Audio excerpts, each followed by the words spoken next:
কোরআনের মধ্যে পেয়েছি আহলে বাইতের ভালোবাসার কথা। আল্লাহর হাবিবের পবিত্র জবান দ্বারা তিনি বলেছেন আহলে বাইতের ভালোবাসা শুধু ভালোবাসা নয়, পৃথিবীর যত বাবা মা আল্লাহর হাবিব বলেছেন তোমরা তোমাদের সন্তানদেরকে নবীর ভালোবাসা শেখাও, নবীর পরিবারের ভালোবাসা শেখাও, কারণ এই দুইটা প্রেম শেখানো আপনাদের জন্য ফরজ। বলেছেন আমার দিকে তাকান যুবক, তোমরা যে আহলে বাইতকে ভালোবাসবা তোমাদের বেনিফিটটা কি, তোমরা কেমন করে বেনিফিশিয়ারি হতে পারবে? আল্লাহর হাবিব বলে দিয়েছেন Al Imam Hasan and Hussain are the leader of younger people in Jannah. ও বড়মা সিমপুরের যুবক, ও বন্ধুরা, সবাই একটুখানি ধৈর্য ধরে হৃদয়ের জানালা খুলে তোমরা সবাই শোনো।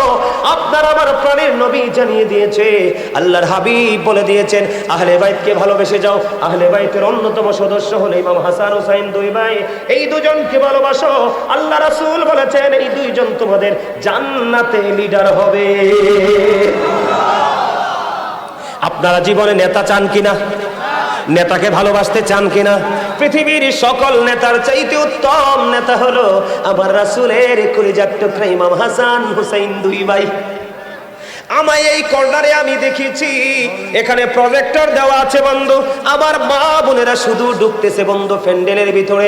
আমার মা বোনদের জন্য একটা গুরুত্বপূর্ণ মেসেজ দিতে চাই। যুবক, তোমরা শুধু জান্নাতি হতে চাও না, তোমরা তোমাদের মাকেও জান্নাতে নিতে চাও। কথা কয় না? আমরা এই জান্নাতে যাব নাকি জনম দুঃখী মার আগে জান্নাতের ফয়সালা করব? জনম দুঃখী মার আগে জান্নাতের ফয়সালা করব। ওই জান্নাতের ফয়সালা যদি তুমি করতে চাও, আমার রাসূল বলেছেন ফাতেমাতু সাইয়্যিদাতু নিসাই আহলিল জান্নাহ। আমার রাসূল বলেছেন mother Fatema is the leader of females in জান্নাহ। আমার নবীজি জানিয়ে দিয়েছে ইমাম হাসান হুসাইনের মা খাতুনে জান্নাত ফাতেমা, যাকে আমার নবীজি উম্মে হাবিবা বলে বন্ধু ডাকতো। সুবহানাল্লাহ বলেন না? উম্মে হাবিবা বলে ডাকতো, মা খাতুনে জান্নাত ফাতেমা। ও মাসিমপুরের আমার মা, আমার বোন, সবাইকে হৃদয়ের জানালা খুলে শুনতে অনুরোধ করব। তোমরা আজকে হৃদয় উজাড় করে শোনো গো। আমার নবীজি বলে দিয়েছেন মা খাতুনে জান্নাত ফাতেমা ওই পৃথিবীর সকল মুমিনাদের জান্নাতে সরদারিনী, লিডারিনী হয়ে যাবে। আমরা পড়াশোনা করতে হলে স্কুল, কলেজ, মাদ্রাসা, ইউনিভার্সিটি দিতে হয় কি হয় না? আরো জোরে বলেন, হয় কি হয় না? আমার নবীজি আহারা বলে দিয়েছেন আহলে বাইতের অন্যতম সদস্য হলো আরেকজন হযরত আলী। আমার নবীজি বলে দিয়েছেন আনা মাদিনাতুল ইলমি ওয়া আলিউন বাবুহা। আমার নবীজি বলে দিয়েছেন I am a city of education, the gate of that city is Ali. আপনার আমার প্রাণের নবী বলে দিয়েছেন বন্ধু, আলী হলো, আমি হলাম শিক্ষার শহর, আর সেই শহরের দরজা হলো আমার আলী। আহলে বাইতের মর্যাদা কম না বেশি? আরো জোরে বলেন। ও বন্ধু, আহলে বাইতের মর্যাদা নিয়ে যদি আমি বলি বন্ধু, আমার দিকে তাকান, কত প্রেমময় বক্তব্য, কত প্রেমময় মজার জিনিস রে। ও মাসিমপুরের যুবক, আমার ভাই, আমার বন্ধুরা, আপনার আমার প্রাণের নবী জানিয়ে দিয়েছেন একদিন ইমাম হুসাইন রাদিয়াল্লাহু তাআলা আনহু আমার নবীকে ডাক দিয়ে বললেন, নানা গো, নানা, আজকে তুমি ঘোড়া হবে, আমি হব সেই ঘোড়ার সওয়ার। নানা, নানা গো, তুমি ঘোড়া হবে, আমি আজকে ঘোড়ার সওয়ার হব, আমি ঘোড়ায় চড়বো। নানা বন্ধুরি আমার, আপনার আমার প্রাণী নবী বন্ধু ঘোড়া হয়ে গেল। ইমাম হুসাইন নানার পিঠে চড়লো। রহমাতাল লিল আলামিন, ইমামুল মুরসালিন, সিরাজুল মুনির নবী, আল্লাহর প্রিয় হাবিব হাবিবুল্লাহ। ও বন্ধু, যিনি নবীদের নবী, উনি আজকে ঘোড়া হয়ে গেল, আর ঘোড়ার সওয়ার হলো হযরত হুসাইন। হুসাইন একটা ডাক দিয়ে বলল, নানা, নানা গো, নানা বলো না তুমি বড় না আমি বড়। নানা, নানা গো, বলে দাও না তুমি দামি না আমি দামি।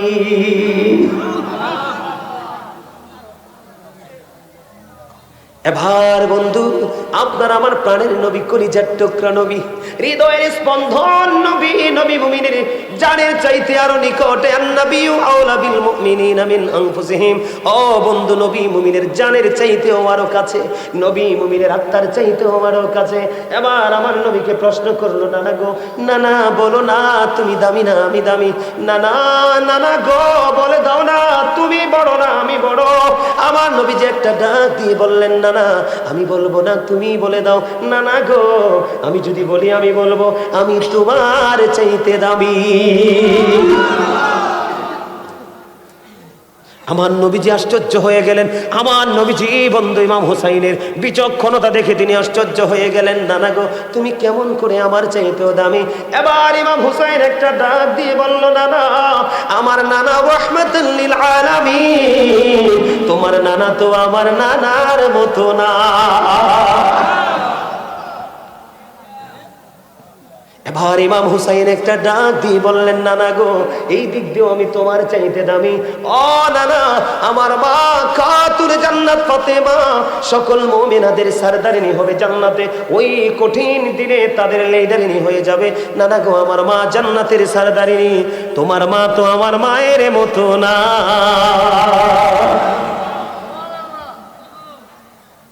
নানা, নানা গো, আমার বাবা শেরখুদ আলী, আমার বাবা হলো আলী, আমার বাবার মতো তো তোমার বাবা না। নানা গো, এই দিক দিয়ে আমি তোমার চাইতেও দামি। জুরি জুরি বলেন না সুবহানাল্লাহ। আপনাদের কাছে কি মনে হয় ইমাম হাসান হুসাইন আপনাদের কাছে দামি কিনা? কে মুরব্বীরা না যুবক ভাইয়েরা, তোমরা সোজা করে হাত তুলে দেখাও যে হুজুর আমাদের কাছে রাসূলের কলিজার টুকরা দামি, আমরা তাকে কাল হাসরের দিন পেতে চাই। আলহামদুলিল্লাহ। যুবক, আমি আজকে বলে দিলাম তোমরা আমার এই কথাগুলো একটু মনে রেখো। আজকের এই আলোচনা শুধু মাথায় রাখবা, রাসূলের কলিজার টুকরা আমাদের জান্নাতি লিডার হবে, আমাদেরকে রিসিভ করবে। তাদের চরিত্র হলো ফুলের মতো পবিত্র। আল্লাহর হাবিব হাদিস শরীফের মধ্যে এসেছে, আল্লাহর হাবিব বলেছেন, হুমা রাইহানাইয়া মিনাদ দুনিয়া। আল্লাহ রাসূল বলেছেন, Imam Hasan and Hussain two my flower in the world. আমার নবী বলেছেন, ইমাম হাসান হুসাইন দুই ভাই দুনিয়ায় আমার দুইটা ফুল। জুরে জুরে সুবহানাল্লাহ। আমি যদি বন্ধু মাসিমপুরের যুবকদেরকে যদি আমি বলতে চাই, ইমাম হাসান হুসাইন দুই ভাই কত সফট ছিলেন, কত নরম ছিলেন, কত নম্র ছিলেন, কত ভদ্র ছিলেন, তাদের মধ্যে এত গুণ ছিল। একটা এক্সাম্পল দিব, কারণ এখানে আমার অনেক দাদা ভাইরা বসে আছে। এই যে এইদিকে দুই দিকে আমার দাদা ভাই বসে আছে, অনেক দাদা ভাইয়েরা বসে আছেন। আপনারা দেখেন, ইমাম হাসান হুসাইনকে নিয়ে আজকে আলোচনা করব। এটা হলো বন্ধু আপনাদের কমিটির আবদার, তাদের আলোচনাটা নাকি বেশি ভালো লাগে। আপনাদের ভালো লাগেনি? আরো জোরে বলেন। কারণ ইমাম হাসান হুসাইনকে ভালোবাসলে অটো আমার নবীর ভালোবাসা হয়ে যায়। হাবিব, আল্লাহ বলে, হাবিব আপনি বলে দেন, আপনাকে ভালোবাসলে অটো আমি আল্লাহ আমার ওই বান্দার হয়ে যাই। জোরে জোরে কন্যা সুবহানাল্লাহ। এটা তো দলিল দিয়ে বলতে হবে। আল্লাহ কোরআনে বলেছে, মাইয়ুতির রাসূলা ফাকাদ আতাআল্লাহ, হি ওবিস দা এফস্টিল ওবিস আল্লাহ। যেই ব্যক্তি রাসূলের নির্দেশ মানলো সেই যেন আল্লাহর নির্দেশ মানলো। আল্লাহ এখানে একান্ত নয়, আল্লাহরা বলেছেন, কুল ইন কুনতুম তুহিব্বুনাল্লাহ ফাত্তাবিউনি ইউহিব্বুকুমুল্লাহু ওয়া ইয়াগফির লাকুম যুনুবাকুম ওয়াল্লাহু গফুরুর রহিম। আল্লাহ রাব্বুল আলামিন বলে দিয়েছেন, সে বলুন, ইফ ইউ ডু লাভ আল্লাহ, যদি তোমরা আল্লাহকে ভালোবেসে থাকো, ফলো বি মুহাম্মদ সাল্লাল্লাহু আলাইহি ওয়াসাল্লাম, মুহাম্মদ সাল্লাল্লাহু আলাইহি সাল্লামের অনুগত হয়ে যাও, আল্লাহ উইল লাভ ইউ। সুবহানাল্লাহ বলেন না? আল্লাহ বলেছেন, আল্লাহ তোমাদেরকে ভালোবাসবে, এন্ড ফরগিভ ইউর সিনস। আল্লাহ বলেছেন, তোমাদের সমস্ত জীবনের গুনাহগুলি মাফ করে দিবে। এবার আসেন আমার দিকে তাকান। ইমাম হাসান হুসাইন দুই ভাই একদিন সফরে বের হয়েছে। দাড়ি পাক একজন মুরব্বী দাদু উজু বানায়। যখন উজু বানায় দাদু ভাইয়ের উজুটা হয় না। ইমাম হাসান হুসাইন দুই ভাইয়ের দৃষ্টিগোচর হলো। ওনারা নজর দিয়ে চাইয়া দেখলেন, বুড়ো দাদু অজু বানায় কিন্তু অজু তো হয় না, এখন কি করব? এবার বন্ধু দুই ভাই মিলে চিন্তা করলেন, ভাইয়া নজর দিয়ে দেখো দাদুর তো অজু হয় না, এবার দাদুকে অজু শিখাইতে হবে, কি বুদ্ধি করব? দুই ভাই মিলে বন্ধু সিদ্ধান্ত নিলেন, ধীরে ধীরে ধীরে ধীরে হাঁটি হাঁটি পা পা করে ওই বুড়ো দাদুর কাছে চলে গেলেন। দাদুর কাছে গিয়ে দাদুকে গিয়ে সালাম দিলেন, সালামের জবাব নিলেন, কৌশল বিনিময় হলো। এবার দাদুকে বললেন, দাদু, ও দাদু, আজকে আপনার একটা কাজ করতে হবে। কয় দাদু, কি কাজ? কই কাজটা হলো, আজকে আমরা দুই ভাই মিলে অজু বানাবো, আপনি ফয়সালা দিবেন কার অজুটা বেশি সুন্দর হয়। আরে জোরে বলেন না সুবহানাল্লাহ। ইমাম হাসান হুসাইন দুই ভাই বড় দাদুকে প্রস্তাব দিলেন। বড় দাদু বললেন, ঠিক আছে দাদু গো, তোমরা দুই ভাই মিলে অজুটা বানাও। এবার দুই ভাই মিলে অজু বানানো শুরু করলেন। অজু যখন বানানো শেষ হয়ে গেল, এবার ওই বড় দাদুকে ইমাম হাসান হুসাইন রাদিয়াল্লাহু তাআলা আনহু দুই ভাই ডাক দিয়ে বললেন, দাদু দাদু গো, বলে দাও না কার অজুটা বেশি সুন্দর। এবার ওই বড় দাদু উত্তর দিল, দাদু গো, ও দাদু আগে পরিচয় দাও না, তোমরা কে গো? তোমাদের চেহারা এত মিষ্টি, তোমাদের চেহারা এত নুরানি, তোমাদের আচরণ এত মধুময়, এত প্রেমময়, আমি মুগ্ধ হয়ে গেছি দাদু গো। কে শিখিয়েছে তোমাদেরকে এত সুন্দর মিষ্টি করে অজু শিখিয়েছে কে? এবার ইমাম হাসান হুসাইন ডাক দিয়ে বললেন, দাদু দাদু গো, আমরা পৃথিবীর সাধারণ কোনো মানুষ নই, আমরা পৃথিবীর কোনো নরমাল পরিবারের সন্তান নই, আমরা হলাম রাসূলের কলিজার টুকরা, মা ফাতেমার দুই কলিজার টুকরা ইমাম হাসান হুসাইন। এই কথা বলতে দেরি ওই বুড়ো দাদু একটা ডাক দিয়ে বললেন, দাদু, বুড়ো দাদু একটা ডাক দিয়ে বললেন, দাদু দাদু গো, তোমরা দুই ভাইয়ের অজুই হয়েছে বেশি সুন্দর, আমার অজুটাই হয় না। আর আমরা ভুল করলে ঘাড় চেপে ধরি। ইমাম হাসান হুসাইন কত সব, তাদের জীবনী থেকে অনেক তথ্য দিতে পারবো বন্ধু। তাদেরকে আমার আল্লাহ ভালোবাসে, এটা আপনারা জানেননি? এটা কি আপনারা বিশ্বাস করেন? আমার দিকে তাকান বন্ধু, আল্লাহ রাব্বুল আলামিন তাদেরকে কেমন করে ভালোবাসে। দুই ভাই একদিন হাতের লেখা লেখলেন। হাতের লেখা লেখার পরে আপনারা আমার প্রাণের নবীজির কাছে চলে গেলেন, নানা গো, আমরা দুই ভাই মিলে হাতের লেখা লিখেছি। নানা আপনি বলে দেন, আমরা দুই ভাইয়ের হাতের লেখার মধ্যে কার লেখা বেশি সুন্দর? আমার নবীজি বললেন, নানা গো, তোমরা চলে যাও তোমাদের বাবার কাছে। এবার চলে গেলেন দুই কলিজার টুকরা, আমাদের ভালোবাসার হৃদয় স্পন্দন। চলে গেলেন মা বাবা আলীর কাছে। আলীর কাছে যাওয়ার পরে আলী একটা ডাক দিয়ে বলল, বাবা বাবা গো, চলে যাও তোমরা তোমাদের মায়ের কাছে। মায়ের কাছে বন্ধু চলে গেলেন। মায়ের কাছে চলে যাওয়ার পরে মাকে ডাক দিয়ে বললেন, মা মা গো, বলে দাও না কার লেখা বেশি সুন্দর? মা খাতুনে জান্নাত ফাতেমা এবার একটা ডাক দিয়ে বললেন, বাবা আমার কাছে 7টা মতি আছে। কয়টা মতি? আমার কাছে 7টা মতি আছে। আমি তোমাদের দিকে 7টা মতি নিক্ষেপ করব। তোমরা যে বেশি কুড়াতে পারবে তার লেখা বেশি সুন্দর বলে গণ্য হবে। জোরে জোরে বলুন না আল্লাহু আকবার। বন্ধুরে আমার, মা ফাতেমা একটা করে তারা দুই ভাইয়ের দিকে একটা একটা করে বন্ধু 6টা মতি নিক্ষেপ করে দিল। 6টা মতি বন্ধু নিক্ষেপ করে দিল। এবার তিনটা করে দুই ভাই কুড়িয়ে নিয়ে গেল। মা ফাতেমার কাছে আছে কয়টা? একটা। তারা ভাই কয়জন? দুই ভাই বন্ধু। ও বন্ধু, মা ফাতেমা যখন একটা মতি নিক্ষেপ করবে দুই ভাইয়ের দিকে, আল্লাহ রাব্বুল আলামিন জিবরিলকে একটা ডাক দিয়ে বললেন, জিবরাইল জলদি করে চলে যাও আমার হাবিবের কলিজার টুকরা ফাতেমার বাড়িতে। আমার ফাতেমার বাড়িতে চলে যাও। যখন ওই ফাতেমা ওই মুতিটা নিক্ষেপ করবে দুই ভাইয়ের দিকে, সঙ্গে সঙ্গে মুতিটাকে 2টা টুকরা করে দুই ভাইয়ের দিকে সমান করে দিয়ে দিবে। বন্ধু, আল্লাহর কুদরতে মা ফাতেমা যখন মুতিটা সামনের দিকে নিক্ষেপ করলো, সঙ্গে সঙ্গে আল্লাহর কুদরতে অটো মুতিটা 2টা টুকরা হয়ে দুই ভাইয়ের দিকে চলে যায়। মা ফাতেমা ফয়সালা দিয়ে দিলেন, বাবা বাবা গো, তোমরা দুই ভাইয়ের লেখাই সমান সুন্দর।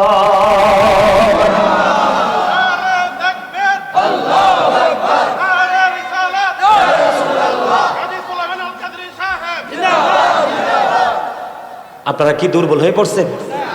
আমার কাছে মনে হয় আর 6 ঘন্টা ওয়াজ করলে আমি দুর্বল হব না ইনশাআল্লাহ। আমি যত ওয়াজ করতেছি আমার ব্যাটারি তত চার্জ হচ্ছে। মনু আছে? আপনারা থাকলে সারবনি, এত ভালো লাগবে না? আপনারা আছেন আমার লগে? আরো জোরে বলেন আছেন, আরো জোরে বলেন আছেন। সবাই আছেন? ঠিক ঠিক। আমার সাথে তাহলে রাসূলের শানে একটু গজল গান। নবী নবী বলে হায় কেঁদে কেঁদে দিন যায়, পাইনি দিদার ধুমে, লাখো সালাম কদমে নবী, লাখো সালাম কদমে। নবী নবী বলে হায় কেঁদে কেঁদে দিন যায় পাইনি দিদার ধুমে লাখো সালাম কদমে নবী লাখো সালাম কদমে সোনার মদিনায় লুকিয়ে আছো গো দেখতে না পাই নয়নে ও গো দেখতে না পাই নয়নে দয়ারি নজরে চাও গোলামের দেখা দাও দয়ারি নজরে চাও গোলামের দেখা দাও ধন্য করো জনমে লাখো সালাম কদমে নবী লাখো সালাম কদমে মারহাবা মারহাবা বলতে পারেন না আমারে ধন্যবাদ দিবেন না ধন্যবাদ না দিলে আমিও মুখে তালা দিয়ে সোজা নাই দুইটা বাইক আরে আমি আমার দাদার দিকে একটু নজর দিয়ে দেখলাম কি প্রেম জজবা সেই রকম করে গাইছে গজলটা আলহামদুলিল্লাহ বলেন না আরে জোরে এরে পাগল ভাইয়েরা তোমরা শোনো শুধু আমি গজল গাই না এই যুগে তোমরাই গজল গাও না ওই যুগে হাসান ইবনে সাবিত গিয়েছিলেন মসজিদে নববীর মিম্বরে দাঁড়িয়ে দাঁড়িয়ে সুবহানাল্লাহ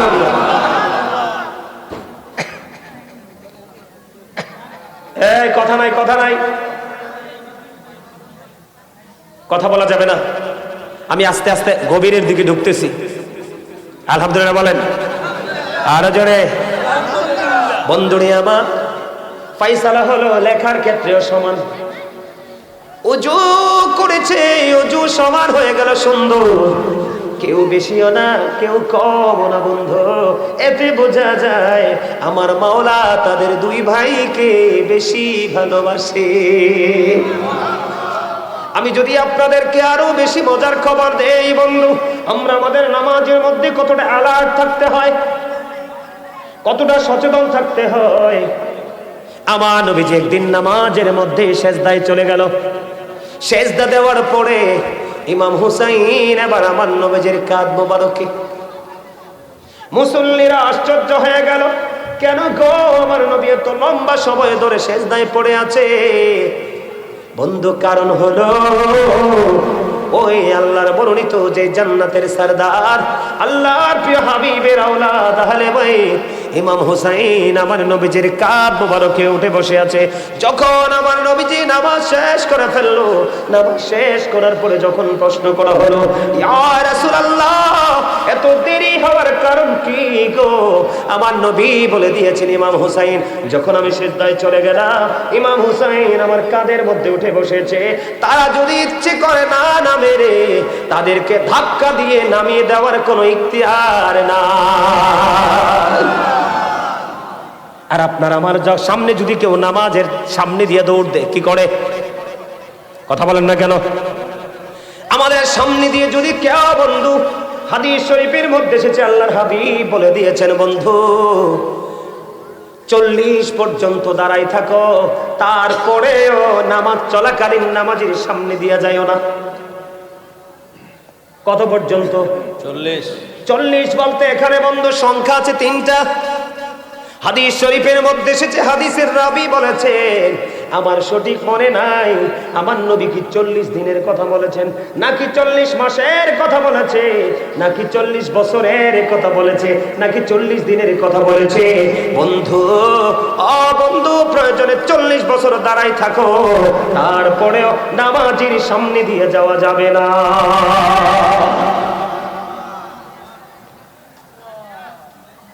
বন্ধুরে আমার একদিনে গ্রাম্য লোক একটা নিয়ত করলেন মনে মনে নিয়ত করলেন আমার দিকে তাকান আল্লাহর হাবিবের দরবারে হাদিয়া হিসাবে একটা হরিণ দিবে যেমন কথা যেমন নিয়ত তেমন একটা হরিণের বাচ্চা ধরে আপনার আমার প্রাণের নবীজির কাছে দিয়ে দিলেন হরিণের বাচ্চাটা এত সুন্দর ছিল এত মিষ্টি ছিল এত ফুটফুটে ছিল বন্ধু, এবার আমার নবীজি হযরতে হাসান রাদিয়াল্লাহু তাআলা আনহুকে দিয়ে দিলেন হরিণের বাচ্চাটা। দিতে দেরি রে হযরতে হুসাইন রাদিয়াল্লাহু তাআলা আনহু ডাক দিয়ে বললেন, না না না না গো, আমার ভাইকে তুমি হরিণের বাচ্চা দিয়েছ, এত সুন্দর হরিণ দিয়েছ, আমারও একটা হরিণ লাগবে। কিন্তু আমার নবীজির দরবারে এসেছে বন্ধু একটা হরিণের বাচ্চা। কয়টা? দাবি তো দুইজন, রাসূলের কলিজার টুকরা দুইটা। একটা এসেছে একজনকে দিয়ে দিয়েছে, আরেকজন চেয়ে বসেছে, গো আমার আরেকটা হরিণের বাচ্চা লাগবে বন্ধু। কিন্তু আমার আপনার প্রাণের নবীর কাছে হরিণ এসেছে বন্ধু একটা। এবার যখন ইমাম হুসাইন হরিণের বাচ্চাটা চাইলো রে, আমার নবীজি ওই সামনের দিকে নজর দিয়ে চাইয়া দেখে দুইটা হরিণী, একটা মা হরিণী আর একটা বাচ্চা দৌড়ে আমার নবীজির কদমের দেখে আসছে। দৌড়ে হরিণী চলে আসলো, হরিণী দৌড়ে এসে চলে এসে বললেন, হরিণী নবীজির সামনে আসলো, অটোমেটিক্যালি হরিণীর জবান খুলে গেল। হরিণী নবীজিকে সালাম দিলেন, নবীজিকে বললেন, ইয়া রাসূলুল্লাহ, ইয়া হাবিবাল্লাহ, আমার আপনার দরবারে যে বাচ্চা হরিণটা উপহার দেওয়া হলো, হাদিয়া উপটোকন দেওয়া হলো গো রাসূল, এটা আমি মার, আমার দুইটা বাচ্চা ইয়া রাসূলুল্লাহ, একটা আপনি আপনার একজন কলিজার টুকরাকে দিয়ে দিয়েছেন, আমি মা হয়ে আরেকটা দিয়ে গেলাম আমি, এটা আপনি আপনার আরেকটা কলিজার টুকরাকে দিয়ে দেন। হরিণীর নিজে নিজে আসার কোনো ক্ষমতা আসেনি, আপনার আমার নিজে নিজে আসার কোনো ক্ষমতা আসেনি। মালিক যদি আসা যাওয়ার হুকুম ক্ষমতা না দে, আপনার আমার ক্ষমতা নাই। এতে বোঝা যায় রে ইমাম হাসান হুসাইনকে আমার আল্লাহ কত বেশি ভালোবাসে। বন্ধু আরো মজার খবর শোনো রে, একদিন ইমাম হুসাইন বন্ধু ছোট্ট হুসাইন, আমাদের মধ্যে দেখবেন আমাদের যারা বাচ্চা আছে, ছোট ছোট বাচ্চা, আবার বন্ধু বাবা মার সাথে যারা বেশি ফ্রি, অথবা মামার কাছে যারা বেশি ফ্রি, যে যার কাছে ফ্রি আবদারটা কিন্তু তার কাছেই করে। কথা বলেন, করে কি করে না? একদিন ছোট্ট ছোড়া হুসাইন, ওই জান্নাতি যুবকদের বন্ধু লিডার সরদার ছোট্ট ইমাম হুসাইন, মা খাতুনে জান্নাত ফাতেমার গলার জড়িয়ে ধরলো। মা ফাতেমাকে বন্ধু গলায় জড়িয়ে ধরে বলে, মা গো আজকে একটুখানি খেলতে যাব গো মা, খেলা শেষ করে আসার পরে আমাকে তুমি আপেল দিতে হবে। সুবহানাল্লাহ বলেন না, আমাকে আপেল খাওয়াতে হবে। ও বন্ধু ইমাম হুসাইন চাইতে দেরি, মা ফাতেমা প্রতিশ্রুতি দিয়ে দিয়েছে, বাবা গো যাও যাও যাও, তুমি খেলা শেষ করে এসো, আমি মা তোমাকে আপেল খাওয়াবো। ইমাম হুসাইন খুশি হয়ে গেল, ও বন্ধু খুশিতে দেওয়ানা হয়ে গেল। এবার চলে গেল বন্ধু, একটুখানি খেলতে যাবে ছোট্ট বাচ্চা। এবার খেলা শেষ করে আসার আগে আগে মা ফাতেমার হঠাৎ করে মনে হয়ে গেল, আমি যে আমার সন্তান কলিজার টুকরাকে আপেল খাওয়াবো বললাম, আমি যে প্রতিশ্রুতি দিয়েছি, আমি হিসাব করে দেখলাম এখন তো মদিনায় আপেলের সৃজন না, কিন্তু আমি মা ফাতেমা আমার কলিজার টুকরাকে আমি প্রতিশ্রুতি দিয়ে দিয়েছি আমি আপেল খাওয়াবো, কিন্তু এখন তো আপেলের সৃজন না, আমি এখন কি করব? যদি দিতে না পারি তাহলে আমি সন্তানের কাছে মিথ্যাবাদী হয়ে যাব বন্ধু। মা ফাতেমা, হাদিস শরীফের মধ্যে এসেছে, আমার দিকে তাকান, মা ফাতেমার ললাটে ঘাম দেখা যায়। মা ফাতেমা চিন্তা করতে না পেরে এবার ওনার মধ্যে চিন্তা আসলো, আমি আমার বাবার কাছে চলে যাই, আমার বাবার কাছে চলে গেলে হয়তো একটা ফয়সালা হবে। এবার দৌড়ে চলে গেলেন মা খাতুনে জান্নাত ফাতেমা। আপনারা মদিনায় গেছেননি, হজ করতে এখানে আসেননি?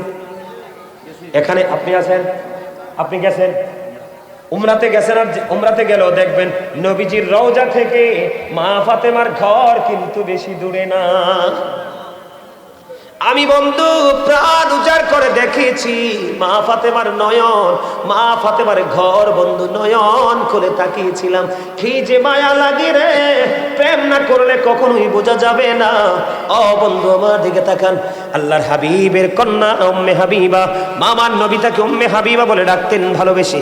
এবার চলে গেল বন্ধু, কিতাব প্রমাণ করেছে আমার নবীজি বসা ছিলেন, মা ফাতেমাকে দেখা মাত্র বন্ধু আমার নবীজি দাঁড়িয়ে গেলেন, দাঁড়িয়ে বললেন, মা আপনি এখানে বসুন, আপনাকে পেরেশানি দেখা যায়, কি হয়েছে রে মা?